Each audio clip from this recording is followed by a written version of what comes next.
Hey everyone, E.D. Lewis here, and welcome back to my channel, and it's time for another book tag. Before we get started, please hit that like and that subscribe button and that little bell. You know the drill. And let's get started. So, this is the Around the World in 8T prompts tag. Excuse me. It was originally created by Mark at Book Time with Elvis, and I was tagged by JeremyFee. So let's get started. There are 8 prompts, obviously, because it's 8T, and they're all in the theme of tea, so. Alright, number 1, theater. Do you read plays? If so, tell us about one of your favorites. The short answer would be no. I don't really read plays. I used to, in school. The last time I read one was in school, and it was probably the play I directed. But I am gonna read a play not too far from now as part of a future video, actually part in a series I'm doing currently. But a favorite play, we're gonna go with the last one I read, and that was Sure Thing. Alright, number 2, travel. Sadly, we can't travel these days, but do you have a favorite travel writer or travel book to take you away on armchair adventures? This one I also have to say no. I don't really read travel books, and I don't have a favorite travel author, but one of the most recent books I read was The Tale of the Body Thief by Anne Rice, and it had some travel in it, and it was pretty good, so I guess that one is what I'll say. So, number 3, time. What book took you the longest time to read? Why was that? I don't know of any, for sure, necessarily that I read consistently that took me a long time necessarily. So we're just going to go with, there's a few books I read last year, or I completed last year that I had actually started, there's a few of them like 2 years prior, and I had to set them down for whatever reason, and I picked them back up and finished them. And a couple of those were Football Sunday by Daryl Banner, and Ramses the Damned, The Passion of Cleopatra by Anne Rice and Christopher Rice. Number 4, traditional.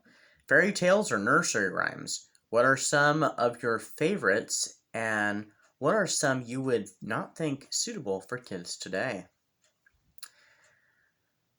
I don't know if I really have a favorite. I mean, I like all the classic fairy tales and, the typical nursery rhymes, but I don't think I have a favorite per se.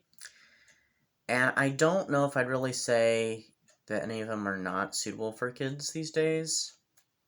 I mean, you can usually learn something from them, or they even, inspire, the imagination for those who, have, those who like to express their creativity. But, I mean, some of them are even historical. Like, some of the nursery rhymes are, about historical things, so you learn something. The Ring Around the Rosie is about the bubonic plague. So, I mean, no. Alright, number 5, tasty. Food, glorious food. What are some of your favorite books about food? I don't really read many books about food. Most recipes I get are either from online, or if I just crack open the cookbook and I flip through the index, or, the glossary or something. Well, not necessarily the glossary, usually that's definitions. Well, sometimes glossary has, food ideas, but the index or the table of contents, what I meant to say, not glossary. But I don't really read the cookbooks, so I do have a favorite cookbook, though, I guess, and that would be the Friends cookbook, because I like the TV show Friends, and it had a cool, they had a cool cookbook, so. Moving on, number 6, terrible. Who is a truly terrible, nasty, but memorable character that stands out for you? I would say Olivia Foxworth, the grandmother from Flowers in the Attic, because I recently read the book about her, and, yeah, she's a pretty nasty character in Flowers in the Attic, but I think once you learn her backstory, you kind of gain some sympathy, and you definitely don't forget her from, Flowers in the Attic, so I would say Olivia Foxworth. Number 7, truth. The truth is often stranger than fiction, they say. Give us some examples of this from your extensive reading. This one I found kind of a hard one, but I would say any book on alleged hauntings, and I say alleged because, they're claimed to be true, and also you may, believe that they're true, or you may think they're total bull. I believe in such stuff, but I do have a skeptical mindset, so, I can look and say, did this really happen? And I can pick and choose, yeah, I think that might have happened, or no, I think that's bogus, or maybe, maybe not.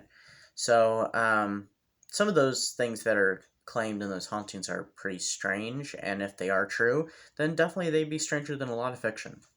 So, I'm leaving that one up in the air. And number 8, tag.